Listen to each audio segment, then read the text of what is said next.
సమాజంలో ప్రస్తుతం చదువేస్తే ఉన్నమతి పోతున్నటువంటి పరిస్థితి ఏంటి అంటే రీజనింగ్, లాజికల్ ఈ 2 పాయింట్స్ మిస్ అవుతున్నాయి. ఒకటి కారణం, 2 తర్కం. ప్రతి అంశానికి కారణాన్ని అన్వేషించడం మాని ఎవడో సూచించినటువంటి ఎవడో రాసేటువంటి ఒక పాయింట్ పట్టుకుని గుడ్డెద్దు చేలో పడ్డట్టు వెళ్ళిపోతున్నాం.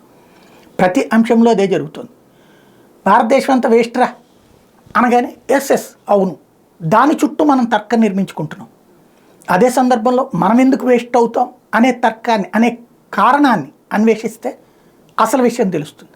లేదు దేశంలో ఇవన్నీ వేస్ట్రా అనగానే ఎస్ అని మనం దాని చుట్టూ తర్కాన్ని తయారు చేసుకుంటున్నాం తప్పించి ఎట్లాగ వేస్ట్ అవుతుంది, ఈ దేశంలో జరుగుతున్న మంచి ఏంటి అన్నటువంటిది తర్కించుకోవడం మానేసి. అట్లాగే మన జీవితాల్లో మద్యం తాగటం తప్పన్నప్పుడు దాని చుట్టూ తర్కం పెట్టుకున్నాం. ఇప్పుడు తాగితే తప్పేంటి అన్నప్పుడు దాని చుట్టూ తర్కం పెట్టుకుంటున్నాం.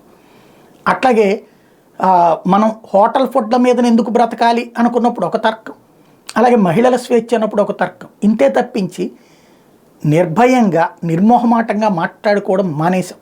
ఎదుటి వాళ్ళు ఏమనుకుంటారో అన్నట్టు వాళ్ళ కోసం మనం మారుతున్నాం తప్పించి మన కోసం మనం ఆలోచించడం మానేసాం. ఇదే విషయం మీదన ఒక ఇంగ్లీష్ సేయింగ్కి తెలుగు అనువాదం చూద్దాం. అత్యంత పురాతన కవలలు వాళ్ళ పేర్లు కారణం, తర్కం, రీజన్ అండ్ లాజిక్. తాము ఈ మానవ జాతిని శాశ్వతంగా వదిలేసి వెళ్తున్నట్టుగా ఓ విధాన ప్రకటన చేసేసాయి.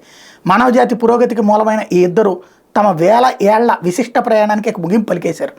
జరిగింది చాలు, బరువెక్కున హృదయంతో మేము ఇక బయలుదేరుతున్నామని తమ క్లుప్త వీడుకోలు ప్రకటనలో చెప్పారు. ఒకప్పుడు అనాగరిక వేటగాళ్లుగా మాత్రమే బతికిన మానవ జాతి ప్రస్తుతం అంతరిక్ష అన్వేషణ దాకా ఎదిగిన క్రమానికి ఈ ఇద్దరే మూల కారణాలు. కానీ ఇప్పుడు వాళ్ళిద్దరూ ఒంటరి వాళ్ళు అయ్యారు.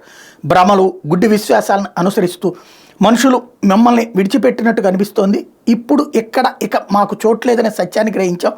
వాస్తవానికి మనుషులు తమ తప్పుడు భ్రమల ఆధిపత్యాన్ని నిరూపించుకోవడానికి ఒకరినొకరు నాశనం చేసుకోవడానికి కూడా సిద్ధపడుతున్నారు.